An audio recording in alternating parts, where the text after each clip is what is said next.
So this is the spoiler review for Captain America Civil War, and okay, there are a lot. So I'll probably get to a lot of the major points. And that being, one being Spider-Man. He is fantastic. In this movie, they do it so right. Like, the way he is written like the definitive Spider-Man. When you first see him, he feels like a teenager. And at the same time, he feels like a geek. When you actually first see him, the way he looks is like, yeah, he looks like a geek. He looks like he gets his ass kicked a lot. And and the way they set him up is, yeah, he's sort of a geek because they give him sort of quirks like he dumpster dives for old technology. He has a pretty old computer. Them old personal computers that people used to have back in like maybe the 80s and whatnot.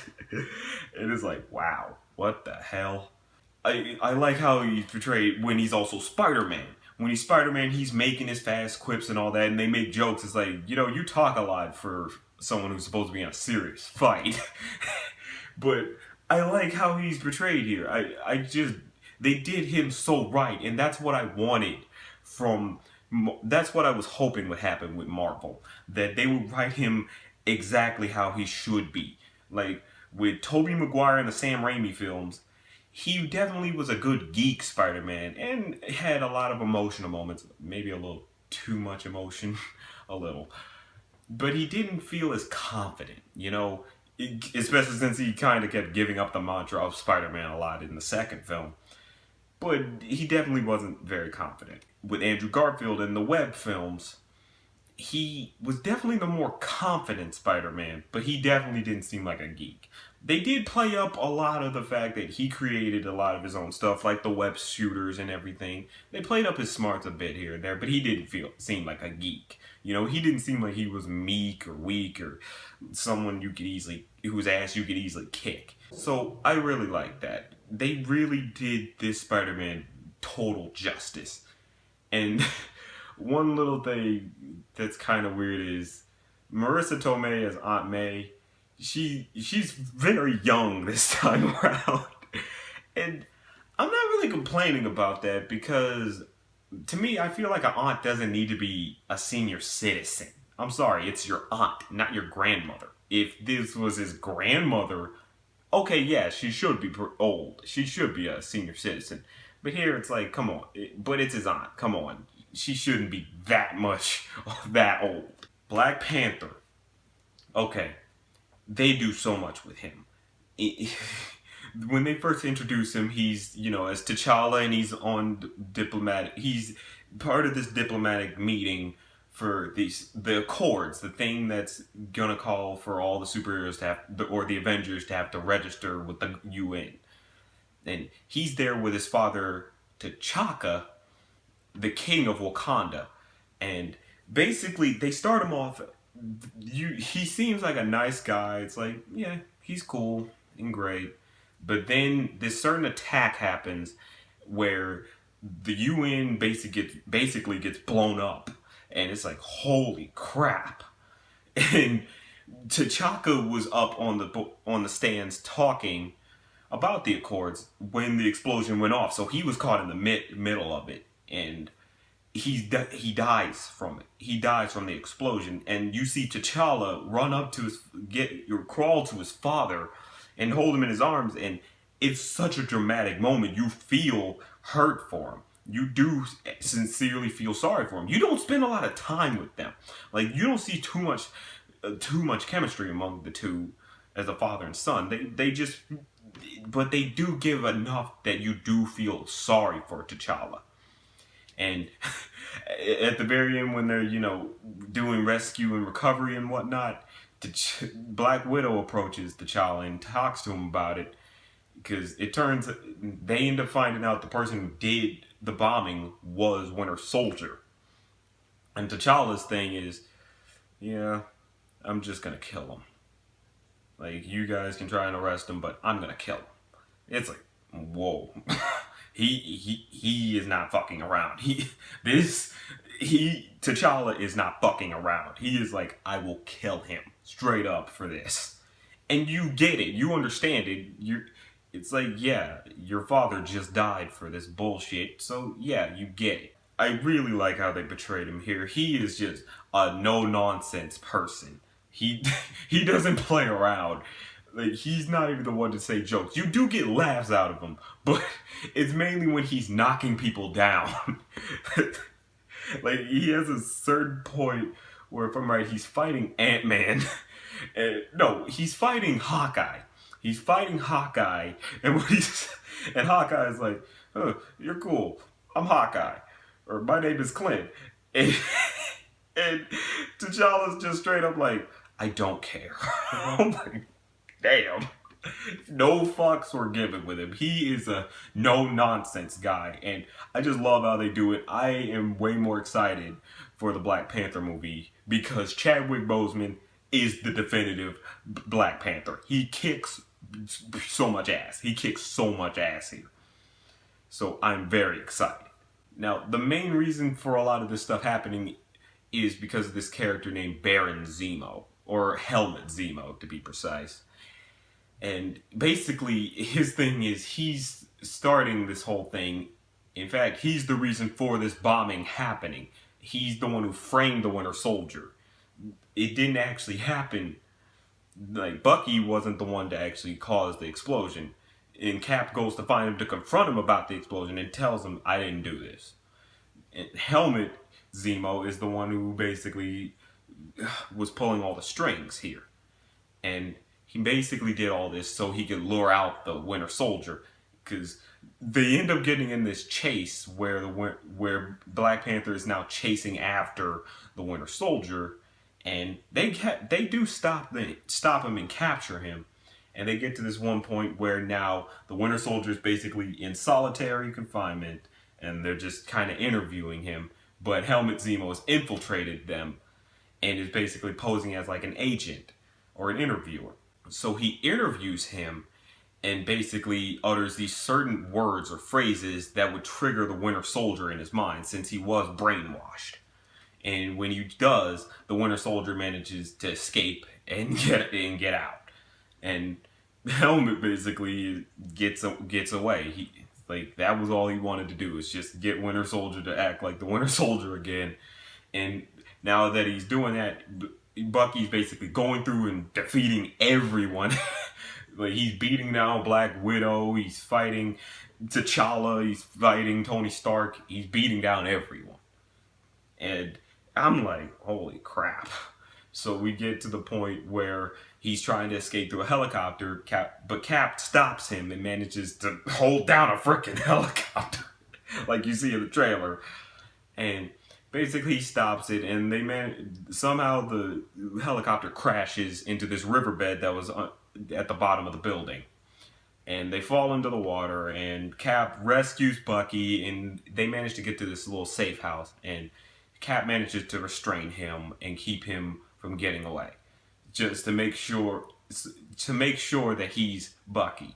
And so they do that. They make sure he's fine and dandy and everything. Then they come to find out what's going on, that there are actually more Winter Soldiers, and that they're even more powerful than the last.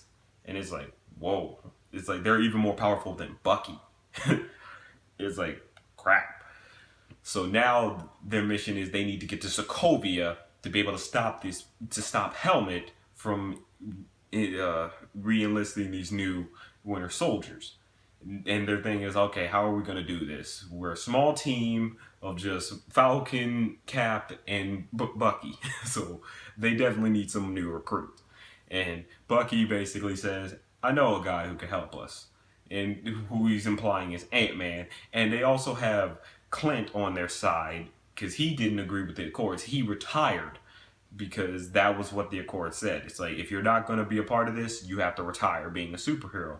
And that's basically what Clint did. But he still stood with Cap. So he basically sides with Cap. And the thing to also note is Wanda, she was kind of... people feared her because of how powerful she is and what damage she can do. So they tried to keep her contained in the Avengers compound.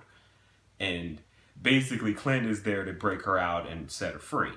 but Vision tries to hold her back, and that's the point. That's the big reason for her being on Cap's side now. So now Cap's team is made of him, Bucky, Sam, or aka Falcon, Hawkeye, Ant-Man, and Scarlet Witch. And so Tony Stark is like, okay, I'm definitely gonna need a team to stop them, because he finds out about Wanda leaving. So his thing is, okay, I'm gonna assemble my team. I got Black Widow right now, and I got War Machine on my side. So what do I do here? I'm gonna I'm gonna go get another guy, aka Spider-Man. And when they show where he's going, it's like, holy crap! You feel amazing. And he assembles his team with Spider-Man and all that, and he also gets Black Panther on his side. And basically now the big fight's about to happen, and when that fight happens, it is amazing the way it's all shot in IMAX, and you can kind of tell, even if you're not watching in IMAX, you can tell it's in IMAX. It is amazing. It's shot gorgeously, and the whole scene is just awesome. Like, they have little scenes where Spider-Man's fighting Bucky and Falcon, and he's just making these quips to them. And it's like, oh my gosh. It's like, this is the Spider-Man I wanted. This is how he should be. Oh man. Just making these quips, and Falcon's like, you talk a lot for a guy who's supposed to be in a big fight. It's just so awesome. And the fight, they have a lot of nice parts in it. Like, Ant-Man has a really good part where basically his thing is, hey, I got something up my sleeve. Thing is, I've only done this like once.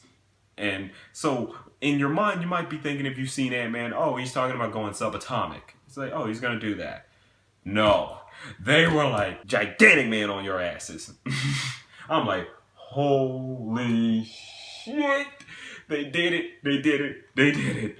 I'm like, they got gigantic man. I thought we weren't gonna get him until Ant-Man and the Wasp. I thought that. But nope. They were like, gigantic man right now. And he's just kicking ass, and it's just pure grade awesome. And just the whole scene is awesome. And so basically we get to the end where now the main reason for this fight is Cap needs to get to this Quinjet that's at the airport, and he gets to the jet along with Bucky, and they get to this one. They manage to get away, but not without some sort of thing happening where Iron Man and War Machine are chasing after them, and Sam is trying to stop both Iron Man and War Machine. And Vision sees what's going on and decides to take out Falcon. And what happens is he shoots his little forehead beam at Falcon. But Falcon sees it coming and gets out of the way. And it hits War Machine in the chest, in his chest plate, where all the power to his suit is. And that completely shuts down the suit. And he's 100 feet in the air falling. And the thing is, you think, okay, maybe someone will catch him. No one caught him. He hit the ground from like over 100 feet in the air. And it's like, holy crap. Now, they didn't kill him. That was the one thing. In the comic books, a character died. And that was supposed to be the big offset that's like, okay, we're not going to play around anymore. Here, they don't do a death. And I kind of like that they don't. They don't really need to. So what they do is War Machine or Rhodey is now paralyzed from the waist down, basically. And it's like, oh man, and it's effective. You feel sorry. It's like, dang, they basically took down Rhodey. That's another thing about this movie. It's dramatic. It is a very dramatic film. I really say that. I mean that. Like, they play up the drama effectively. You feel for each side, and you feel for the conflict going on. I just like that about this. And so we also get to this part where where Bucky and Cap get to Sokovia and now are about to confront Zemo. Iron Man just got finished helping, Rhodey or making sure Rhodey was okay. And then he visits this prison because at the end of the big airport battle, everyone got captured because they sacrificed themselves to make sure Cap and Bucky got in their ship, got in the Quinjet and got away. So they got captured and put in a prison, and basically he finds out about Helmut Zemo and finds out, okay, Bucky had nothing to do with the actual bombing of the UN. That was all Zemo. So now Iron Man's gonna go to Sokovia and follow and go help Cap and Bucky. So once he gets there, he confronts them and says, "Hey, I'm on your side. Let's do it." It's like, let's go take this guy down. And here's and this is where twists just keep on happening. When they get to this room, they come in front of these the other Winter Soldiers, but they now have bullets in their heads. They're all dead. And Zemo comes on like an intercom system and says, "Did you really think I wanted more of you?" That would have obviously ended poorly for me. And it's like, wow. It's like, so what was his plan? Come to find out, his main plan was just to split up the Avengers. His thing is like, I wanted to just make sure your team got destroyed or was broken up. And I wanted to make sure you guys were the ones to do it to each other. So basically, he does this thing. He shows this little video of this car crash that happened. And here's the thing: this car crash was involved Tony Stark's parents, and the cause of the car crash was a Winter Soldier, and the Winter Soldier that did it was Bucky. So basically, Bucky was the reason for his parents dying, and it's like, holy crap! And Iron Man, and you're just looking at Iron Man like you're gonna think, okay, please tell me he'll get that Bucky wasn't within the right mind. Like you're just thinking maybe he'll just realize Bucky wasn't in his right mind. No, he blasts Bucky and it's like all hell's gonna break loose. You fucked up. Even Cap's trying to tell him straight up he wasn't in his mind. He didn't have control over himself. But Iron Man's like, I don't care. He killed my mom. I'm like, oh. And you get it right there when he says that. It's like, yeah, I have a face to my mom's killer. It's like, there's a face to my mom's killer now. So you understand it. It's like, yeah, I have to kill him because this is the person that did it. Even if he didn't have control over himself, I'm going to be haunted by that. So you kind of get where he's coming from. Granted, you still don't want him to win because it's like Bucky didn't deserve that. Cap and Bucky team up and fight Iron Man while Helmut Zemo escapes. And another thing to note was Black Panther was following Iron Man to Sokovia to go confront Bucky because he didn't know about everything. But he hid when the video was going off and when Zemo was giving off his speech saying he was the reason for everything happening. So Zemo basically escapes, but he doesn't go far. His thing is he just gets outside of the compound and just sits there contemplating.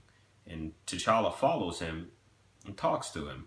And Zemo basically explains, yeah, the only reason why I did this was because someone I loved died because of the Avengers. During the events of the Age of Ultron, my family was killed. And it's like, huh. He has a deep motivation for why he's doing this. His thing is like, yeah, you guys killed my family. You guys are the reason for that, so I'm going to make you guys kill each other. Like, that was his thing. He wasn't bent on world domination. His thing was, I'm just going to destroy your team. You guys ruined me, so I'm going to ruin you.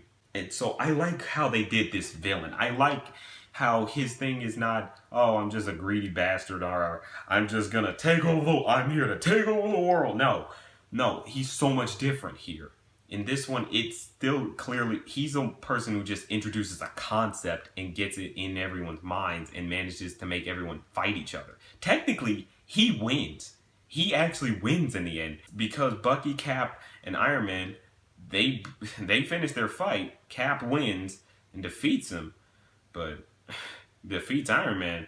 But if they're friends, it's like, yeah, they might not even be friends anymore. So they go off. Like, And it's just like, wow, you stop and think, technically, he won. The bad guy won in the end. And that's so much different from every other Marvel film. Here it's more. And another thing to point out is Cap didn't leave everyone for dead. He went in and rescued everyone from the prison. And it basically now Bucky and Cap went to hide out in Wakanda. I don't know whether they didn't say whether or not the other heroes went and hid in Wakanda with them. If they did, it's like it makes sense. And I kind of would like if they show up in the Avengers movies. I like that because like they got Iron. It's like how because Ant-Man definitely can't come back to America. Like none of them can come back to America if they're none of them can really when you think about it because it's like, hey, you're wanted fugitives by the world government or the UN. That's definitely a no. So Black Panther is like, I side with Captain America on because I see your point that I just see your point that yeah, regulation can definitely be can cause for a lot of problems in keeping you from delivering the justice that needs to be done. You and I just like how they did with Black Panther. And so the ending credit scenes, there are two. One involves basically Cap saying, "Hey, you know what?" Or more or less, it involves Bucky saying, "You know what?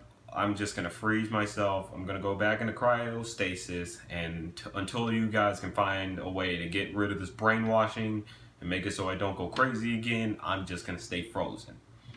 And it's like, yeah, I guess that's for the best. And basically, they have this little scene where Cap and Black Panther are talking, and Cap's like, you're kind of harboring fugitives, and the UN and all that are gonna be after you for this. And straight up, Black Panther, he straight up says, "Let them come." I'm like, badass, badass, just badass. I'm like, damn. He's like, yeah, they can try. They can try. We got suits made of vibranium. We'll be okay. I was like, holy crap. The other final end credit scene is just a little thing with Peter Parker where basically he's like, hey, where he's trying to explain why he's so beat up to his aunt. It's like, yeah, I got into a fight with this guy named Steve. He's from Brooklyn. And I even, like, in the middle of the airport fight, Spider-Man and Cap fight. And they let it be known, yeah, I'm from Brooklyn. It's like, Spider-Man's like, I'm from Queens. Where are you from? He's like, Brooklyn. I'm like, I see what you did there, and that was nice. I really like that. And that's just one of the strong points of the movie. The way these characters interact with each other, like, it's just great. It's just all great. Like, even when Falcon and Bucky talk to each other, it's like, wow. These two are funny. These two are absolutely funny. I just can't stop laughing, like how they are, and I just love the character interactions in this movie. They did it so perfectly because that is Marvel's strong suit, that character interactions. I just love how they did this. All in all, great film. If there was one minor nitpick, another minor nitpick from the ones I showed it by non-spoiler review, it would be Sharon Carter and Steve Rogers having a bit of a romance. And I mean, in that he just kind of, it seems like he just finds her attractive. And it's just like, come on, man, that is the niece of your former girlfriend. It's weird. It's very weird. So yeah, but it's minor and it doesn't take up most of the film. It's like small. You don't have to. It doesn't hurt the film by too much. So yeah, you can ignore it. But yeah, it is a great film. It is a definite must see. It might be the best Marvel movie out of the whole phase, out of all of Phase 1, 2, and 3. Granted, Phase 3 isn't done. This is just the starting point. With this, it's like, damn, all your other movies better live up to this level or higher at this point. because this one set was like, wow, they did it so well, and it is a definite must see. If you are a Cap fan, if you are a Marvel fan, if you are an Avengers fan, go see this movie. It is a great film. You are gonna have so much fun with all of it. It is just pure. It's just perfection, basically. It's perfection. Definite must see. But that's just a thought.